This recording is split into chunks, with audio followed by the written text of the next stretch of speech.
Hello student, social भी सभ्यता में आपका स्वागत है। आशा करते हैं कि आप सही होंगे, ठीक होंगे और पढ़ाई अपने जारी रखे होंगे, पढ़ाई कर रहे होंगे, क्योंकि हमारा बोर्ड के भी एग्ज़ाम नज़दीक आ गया है और प्री बोर्ड का भी, तो आपकी तैयारी अच्छी चल रही होगी। हमारा क्लास 10th की जो है इतिहास, हिस्ट्री, उसके हम चैप्टर नंबर 4 कर रहे हैं, औद्योगिकरण का युग। तो ये एनसीईआरटी बेस्ड है। जो हमारा एनसीईआरटी की बुक है उसके हम क्वेश्चन आंसर कर रहे हैं। परीक्षा की दृष्टि से बहुत ही महत्वपूर्ण है और जितने भी बच्चे बोर्ड एग्ज़ाम वाले हैं, कहीं से भी देख रहे होंगे हमारी वीडियो, तो सबके लिए हेल्पफुल है। ये नहीं कि इस राज्य के देख रहे हैं, किसी भी राज्य से देख रहे हैं, जो सीबीएसई बोर्ड वाले बच्चे हैं, तो सबके लिए हेल्पफुल होगा ये। तो सभी बच्चे चलिए अपना कॉपी पेन उठाइए और क्वेश्चन नोट करते हुए जाइएगा। तो हम अपना वीडियो शुरू करते हैं। हमारा आज के पहला प्रश्न है, निम्नलिखित की व्याख्या करें। इसमें देखिए जो व्याख्या करें तो इसमें दिया है क ख ग घ। तो क है कि ब्रिटेन की महिला कामगारों के स्पिनिंग जेनी मशीनों पर हमला किए। और सेकंड प्रश्न है, 17वीं शताब्दी में यूरोपीय शहर में सौदागरों गाँव के में किसानों और कामगार से काम करवाने लगे। और ख है ग है, सूरत बंदरगाह 18वीं शताब्दी के अंत तक हाशिए पर पहुंच गया था। और घ है कि ईस्ट इंडिया कंपनी ने भारत में बुनकरों पर निगरानी रखने के लिए बुनकरों को नियुक्ति किया था। तो अब चलिए हम पहला का आंसर देखते हैं कि ब्रिटेन की महिलाओं कामगार ने स्पिनिंग जेनी मशीनों पर हमला किए। तो इस तरह से हम अब देखते हैं आंसर इसका। ये देखिए, जेम्स हर्गिज ने 1764 में स्पिनिंग जेनी नामक मशीन बनाई थी और इस मशीन से कताई की प्रक्रिया कर दी गई। और मतलब कताई मतलब जो सूत काटने वाली मशीनें होती थी, जैसे चरखे से पहले लोग करते थे। मजदूरों की मांग घटा दी गई, क्योंकि मशीन आने के बाद जो वर्कर थे, मजदूर थे, जो सूत काटते थे या काम करते थे, उन्हें मांग घटा दी गई कि ऐसे मजदूरों को काम पर रखा जाता था। जब एक मशीन आ गई तो मशीन ही कई मजदूरों के बदले काम करने लगी, इसलिए मजदूरों की संख्या घटा दी गई। तो देख सकते हैं यहाँ लिखा भी हुआ है, तो आप आंसर अच्छे से रीड करके और कर सकते हैं, लिख सकते हैं अपने नोटबुक में। और अगला हमारा है ख है।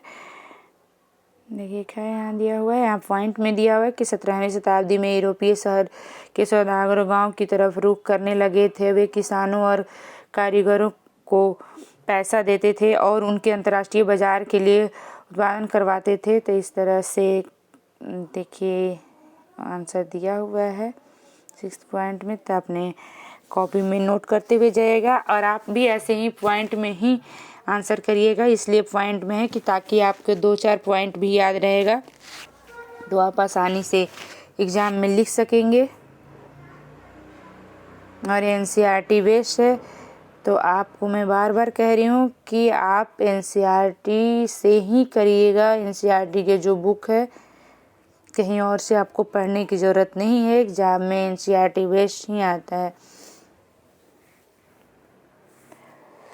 देखिए अब क्या जैसे दिया हुआ है आंसर कि 1750 में 1750 के दशक तक भारतीयों सौदागरों के नियंत्रण वाला नेटवर्क टूट गया और यूरोपीय कंपनियों की ताकत बढ़ती जा रही थी। उन्हें पहले स्थानीय दवारों को कई तरह की रियायतें हासिल की और उसके बाद उन्होंने व्यापार पर इजारादारी अधिकार प्राप्त कर लिया। इससे सूरत जैसे बंदरगाह कमज़ोर पड़ गए। इन बंदरगाहों में होने वाले निर्यात में की कमी आई। पहले जिस कर्जे से व्यापार चलता था वह खत्म होने लगा था। धीरे धीरे स्थानीय बैंक दिवालिया हो गए और 17वीं शताब्दी में आखिरी सालों में सूरत बंदरगाह से होने वाले व्यापार को कुल मूल्य यहाँ देखिए दिया हुआ है कि 1.6 करोड़ रुपए था। और 1740 ईस्वी के दशक तक यह गिर कर केवल 30 लाख रुपए रह गया था। इस प्रकार 18वीं शताब्दी के अंत तक सूरत बंदरगाह हाशिए पर हो गया था। देख रहे हैं यहाँ पे आंसर। तो इस तरह से पढ़ने से क्या होता है कि बहुत सारी चीज़ें आपको याद हो जाता है। अब है देखिए कि 1764 के युद्ध के बाद जब ईस्ट इंडिया कंपनी ने राजनीतिक सत्ता स्थापित हो गई, तब कंपनियों ने व्यापार पर एकाधिकार कायम करने के लिए उनसे सीधा संबंध स्थापित करना चाहा। इसके लिए उसने गुमास्तों को नियुक्ति की। यहाँ देख सकते हैं कि गुमास्तों की नियुक्ति की। यह कार्य कंपनियों को 2 चरणों में पूर्ण किया। अब देखिए कौन कौन सा 2 चरण है। तो यहाँ देख सकते हैं प्रथम चरण और द्वितीय चरण। यहाँ देखिए प्रथम चरण और द्वितीय चरण, तो इसको लिख सकते हैं इस तरह से। और आगे भी हम देखते हैं इसी में और दिया हुआ है, परंतु इसे शर्त यह रखी गई थी कि जो कर्जा लेना हुआ अपना माल को ही बेचेगा। मतलब जो कर्जा लेंगे अपने व्यापार करने के लिए वो गुमस्तारों को ही बेचेगा। परंतु जल्द ही में गुमस्तारों और बुनकरों के बीच टकराव की स्थिति उत्पन्न हो गई। मतलब दोनों में, क्योंकि एक तो गुमस्तार तैयार माल की उचित कीमत नहीं देते थे और दूसरे यदि कोई बुनकर समय पर माल तैयार नहीं कर पाता था तो उसे दंड देते थे, जैसे कोड़े मारना। ये देखिए आगे भी एक पैराग्राफ हमारा दिया हुआ है, तो उसे भी पढ़ लीजिएगा और उसे भी करिए कि इस व्यवस्था से बुनकर की स्थिति दयनीय हो गई, क्योंकि जहां वे उन्हें अपने माल की उचित कीमत नहीं मिल रही थी, वे उससे कंपनियों से कर्ज तले दबे जा रहे थे। अब अगला प्रश्न हमारा है, देखिए कि प्रत्येक अगर के आगे सही और गलत। तो यहाँ देखिए यहाँ हमारा 4 ऑप्शन है और इसके सही और गलत निशान लाए, कैक है, गैग है। तो यहाँ देखिए 19वीं सदी के आखिरी में यूरोप के कुल श्रमिक शक्ति 80% तकनीकी के रूप में विकसित औद्योगिक क्षेत्र में काम कर रही थी। तो ये हमारा सही हो गया। और 18वीं सेकंड खा देखेंगे कि 18वीं सदी तक महीनों कपड़े के अंतर्राष्ट्रीय बाजार पर भारत का दबदबा। तो ये भी सही है। और ये देखिए कि अमेरिका गृह युद्ध के फलस्वरूप भारत में कपास निर्यात में कमी आई। तो हाँ ये गलत है कि निर्यात में कमी नहीं आई थी, और ये सही है। यहाँ आंसर भी आप देख सकते हैं, आपका दिया हुआ है। अब चलिए हम अगला प्रश्न अपना देखते हैं और हमारा थर्ड है, आदि औद्योगिकरण का मतलब बताइए। तो ये देखिए क्वेश्चन है और औद्योगिकरण का मतलब क्या है, तो यहाँ पे इसका आंसर लिखा हुआ है। तो इस तरह से आप कर सकते हैं कि औद्योगिकरण का इतिहास आरंभिक फैक्ट्रियों की स्थापना से शुरू होता है। इंग्लैंड और यूरोप में फैक्ट्रियों की स्थापना से पहले ही अंतर्राष्ट्रीय बाजार के लिए बड़े पैमाने पर औद्योगिक उत्पादन होने लगा था। यह उत्पादन फैक्ट्रियों में नहीं होता था। इस तरह से आगे आप कर सकते हैं एक क्वेश्चन, और इसी तरह से नोट भी करते चलिएगा। और अगला हमारे प्रश्न है, चर्चा करें 19वीं सदी। ये देखिए 19वीं सदी के यूरोप में कुछ उद्योगपति मशीनों की बजाय हाथ से काम करने वाले श्रमिकों को प्राथमिकता क्यों देते थे। तो यहाँ देखिए आंसर कि 19वीं सदी में यूरोप में कुछ उद्योगपति जो थे कि मशीनों के बजाय उन्हें हाथ से काम करने वाले श्रमिकों को ही प्राथमिकता देते थे, मतलब उनसे बने कपड़े या कोई भी चीज़ें। तो देखिए इसका आंसर यहाँ से ये प्राथमिकता देते थे, निम्न कारण था। तो ये देखिए यहाँ पे अब हम पॉइंट देखते हैं।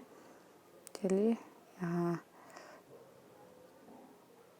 देखिए विक्टोरिया कालीन ब्रिटेन में मानव श्रम की कोई कमी नहीं थी, इसलिए कम वेतन पर मजदूरी मिल जाते थे। अतः उद्योगपति मशीनों की बजाय हाथ से काम करने वाले श्रमिकों को ही रखते थे। तो इस तरह से आप देखिए पॉइंट कि जिन उद्योगों में मौसम के साथ उत्पादन घटता बढ़ता रहता था, वहाँ उद्योगपति मशीनों के बजाय मजदूरों को ही काम पर रखना पसंद करते थे।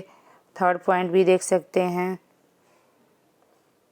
और ये पॉइंट अपना कॉपी में भी नोट करते हुए, ये देखिए यहाँ 7 पॉइंट दिया हुआ है। तो इसमें से मान लीजिए कि आपको 4 या 5 पॉइंट याद है तो आप एग्ज़ाम में लिख सकते हैं। तो आप एक एक लाइन पूरे रीड कर लीजिएगा वीडियो में, क्योंकि हम पूरा कराते जाएंगे तो वीडियो बहुत लंबा हो जाएगा आपके लिए। इसलिए आप देखते जाइए और कॉपी पर नोट करते जाइए, ताकि आराम से आप लाइन बाय लाइन पढ़ सकें और लिख सकें। अब अगला हमारा सेकंड प्रश्न था कि ईस्ट इंडिया कंपनी ने भारतीय बुनकरों से सूती और रेशमी कपड़ों के नियमित रूप ने यहाँ देखिए ईस्ट इंडिया कंपनी ने भारतीय बुनकरों से सूती और रेशमी कपड़ों की नियमित आपूर्ति सुनिश्चित करने के लिए क्या किया। तो यहाँ आप देख सकते हैं एक क्वेश्चन है और यहाँ पे आंसर है कि ईस्ट इंडिया कंपनी ने भारतीय बुनकरों से सूती और रेशमी कपड़ों को नियमित आपूर्ति सुनिश्चित करने के लिए प्रबंध और नियंत्रण एक नई व्यवस्था लागू की। यह काम निम्नलिखित तरीके से किया गया। तो अब देखिए यहाँ पे ये पॉइंट देख सकते हैं आप, ये कि कंपनियों ने कपड़ा व्यापार के सक्रिय व्यापारियों और दलालों को ख़त्म करने तथा बुनकरों पर प्रत्यक्ष नियंत्रण स्थापित करने की कोशिश की। और कंपनियों ने बुनकरों पर निगरानी रखने, माल इकट्ठा करने और कपड़ों को गुणवत्ता जांचने के लिए वेतनभोगी कर्मचारियों तैयार कर दिए। उन्हें गुप्ता कहा जाता था।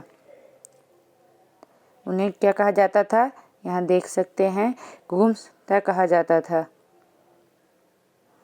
और सेकंड पॉइंट भी देख लीजिए। और उसके बाद ये देखिए पैराग्राफ, तो ये देखते जाइए। और हमारा थर्ड है, कल्पना कीजिए कि आपको ब्रिटेन तथा कपास के इतिहास के बारे में विश्वकोश के लिए एक लेख लिखने को कहा जाए तो इस अध्याय में दी गई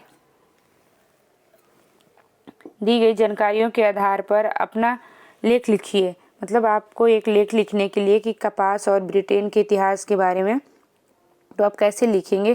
तो देखिए इसका आंसर कि इस प्रयोजन कार्य, मतलब ये आपके लिए जैसे एक आधार है कि आपको लिखने के लिए दे दिया जाए, तो आप या यहाँ देख लीजिए कि ब्रिटेन और कपास के बारे में इतिहास। तो ये देखिए कि बहुत सारे पॉइंट है।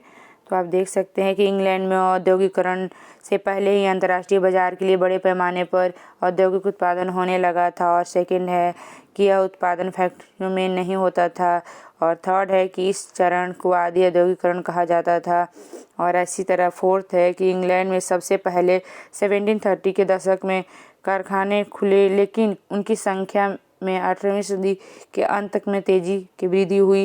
इसी तरह देख सकते 5 पॉइंट जो हमारा है कि कपास नए युग का प्रतीक था और 19वीं सदी के अंत तक कपास के उत्पादन में भारी बढ़ोतरी हुई। तो इस तरह से देखिए कि यहाँ कितना पॉइंट है, आप पॉइंट पढ़ते जाएंगे और लिखते जाएंगे अपने नोटबुक में। छोटे छोटे पॉइंट है, बहुत सारे पॉइंट है, क्या क्या चीज़ें थी।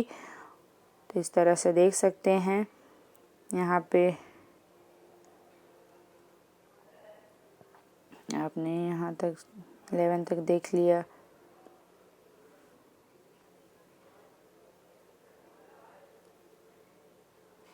क्योंकि इतने इसमें 23 पॉइंट्स हैं, तो आप सोचिए कि 10 से 8 भी पॉइंट याद रहेगा तो आप आराम से पेपर में लिख सकते हैं।